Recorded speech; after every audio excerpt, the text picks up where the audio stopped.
Link canal ಹೋರಾಟದ ಹಿನ್ನೆಲೆಯಲ್ಲಿ FIR ಅಸ್ತ್ರ ಪ್ರಯೋಗ ಮಾಡಲಾಗಿದೆ ರೈತರ ಮೇಲೆ. ಎಫ್ಐಆರ್ ಹಾಕಿದ ಹಿನ್ನೆಲೆಯಲ್ಲಿ ನಾಯಕರು ಈಗ ಮೀಟಿಂಗ್ ಮಾಡ್ತಾ ಇದ್ದಾರೆ. ಖಾಸಗಿ ಹೋಟೆಲ್ನಲ್ಲಿ ಹೋರಾಟಗಾರರಿಂದ ಮೀಟಿಂಗ್ ನಡೀತಾ ಇದೆ. ನೋಡಿ, ಸಭೆ ನಡೆಸಿ ಕೆಲವೇ ಕ್ಷಣಗಳಲ್ಲಿ ನಾಯಕರು ಸುದ್ದಿಗೋಷ್ಠಿಯನ್ನ ಕೂಡ ನಡೆಸಲಿದ್ದಾರೆ ಅನ್ನೋ ಮಾಹಿತಿ ಲಭ್ಯ ಆಗ್ತಾ ಇದೆ.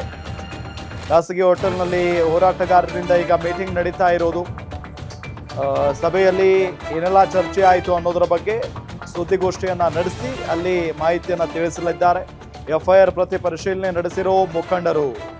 ಲಿಂಕ್ ಕೆನಾಲ್ ಹೋರಾಟದ ಹಿನ್ನೆಲೆಯಲ್ಲಿ ಪೊಲೀಸರು ರೈತರ ಮೇಲೆ ಎಫ್ಐಆರ್ ಅಸ್ತ್ರವನ್ನ ಪ್ರಯೋಗ ಮಾಡಿದ್ರು.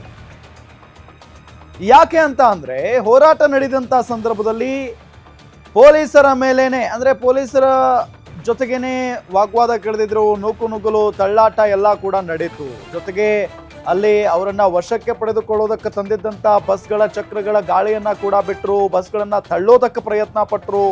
ಈ ಎಲ್ಲಾ ವಿಚಾರಗಳನ್ನ ಇಟ್ಕೊಂಡು ಅಲ್ಲಿನ ಕೆಲವೊಂದಿಷ್ಟು ರೈತ ಪರ ಹೋರಾಟಗಾರರ ಮೇಲೆ ಎಫ್ಐಆರ್ ಕೂಡ ಹಾಕಲಾಗಿದೆ. ಹಾಗಾದ್ರೆ ಯಾರ್ಯಾರ ಮೇಲೆ ಎಫ್ಐಆರ್ ಅನ್ನ ಹಾಕಲಾಗಿದೆ ಅನ್ನೋದನ್ನ ಗಮನಿಸ್ತಾ ಹೋಗೋಣ.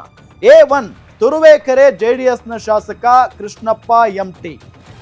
ತುರುವೇಕೆರೆ ಜೆಡಿಎಸ್ನ ಶಾಸಕ ಕೃಷ್ಣಪ್ಪ ಎಂಟಿ ಅವರ ಮೇಲೆ ಹಾಕಲಾಗಿದೆ ಎಫ್ಐಆರ್. A2 ತುಮಕೂರು ಗ್ರಾಮಾಂತರ ಬಿಜೆಪಿ ಶಾಸಕ ಸುರೇಶ್ ಗೌಡ, ಅವರು ಕೂಡ ಇದರಲ್ಲಿ, ಅವ್ರ ಮೇಲೆ ಎಫ್ಐಆರ್ ಹಾಕಲಾಗಿದೆ. A3 ತುಮಕೂರು ನಗರ ಬಿಜೆಪಿ ಶಾಸಕ ಜ್ಯೋತಿ ಗಣೇಶ್.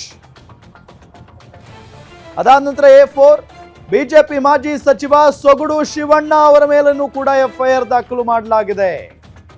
ಇನ್ನು A5 ಜಿಲ್ಲಾ ರೈತ ಸಂಘದ ಅಧ್ಯಕ್ಷ ಗೋವಿಂದರಾಜು ಅವರ ಮೇಲೆ ಎಫ್ಐಆರ್ ದಾಖಲಾಗಿದೆ. A6 ಬಿಜೆಪಿ ಮುಖಂಡ ದಿಲೀಪ್ ಕುಮಾರ್ ಅವರ ಮೇಲೆ ಎಫ್ಐಆರ್ ದಾಖಲಾಗಿದೆ. A7 ಬಿಜೆಪಿ ಮುಖಂಡ ಚೇತನ್, ಇವರ ಮೇಲೇನೂ ಕೂಡ ಎಫ್ಐಆರ್ ದಾಖಲಾಗಿರುವುದು.